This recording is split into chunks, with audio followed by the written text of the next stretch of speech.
Well, guys, former football player Joey Barton has literally gone to war with the woke takeover of football that now sees underqualified pundits given spots on shows because they got a set of gammon hangers between their legs, and the fallout from it is bloody comedy gold.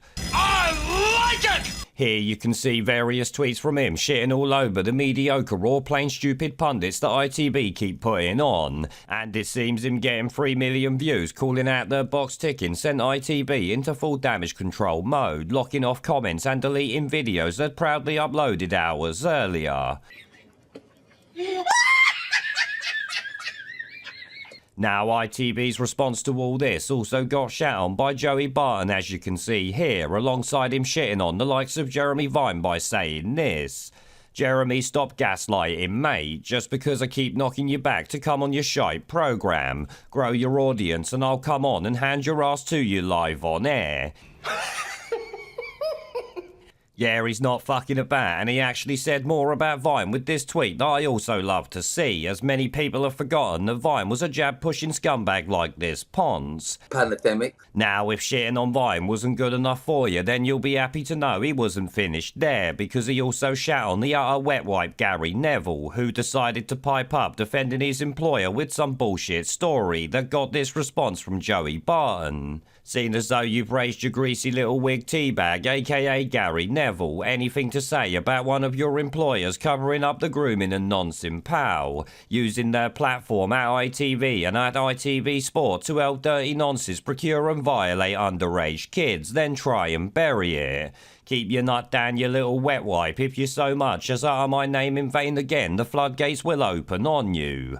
Obviously, he ain't holding back, asking about Schofield, which was quickly buried on grounds of mental health by the media once it was outed, if you remember. Now, aside from him accusing ITV, I think the last bit of that tweet is something that might be interesting, because it sounds like Joey Barton has direct dirt on Gary Neville that he'll make public if Teabag, as he calls him, keeps on talking shit.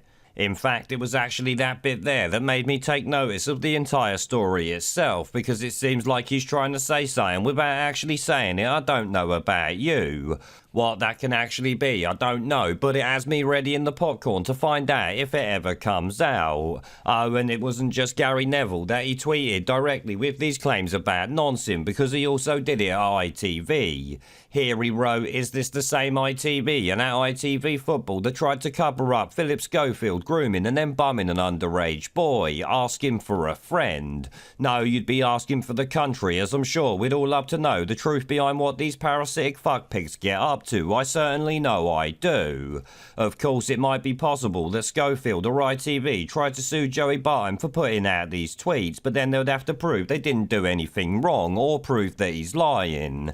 This I really doubt Schofield wants to do for a tweet that'll be forgotten about in a week or so, and the same probably goes for ITV. In fact, they'd have to prove they didn't cover up what Schofield was doing, which many people within ITV have already said they knew about. But more importantly is the wording of the tweets itself. He asked questions and didn't make statements of fact, so from what I know it couldn't be taken to court, but I could be wrong there, because guess what, I'm not a bloody lawyer, am I?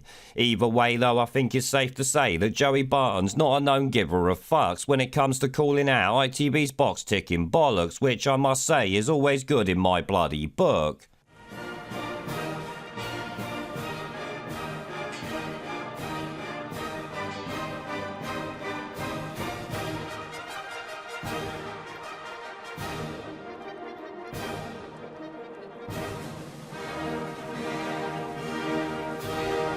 Pandemic. We're off!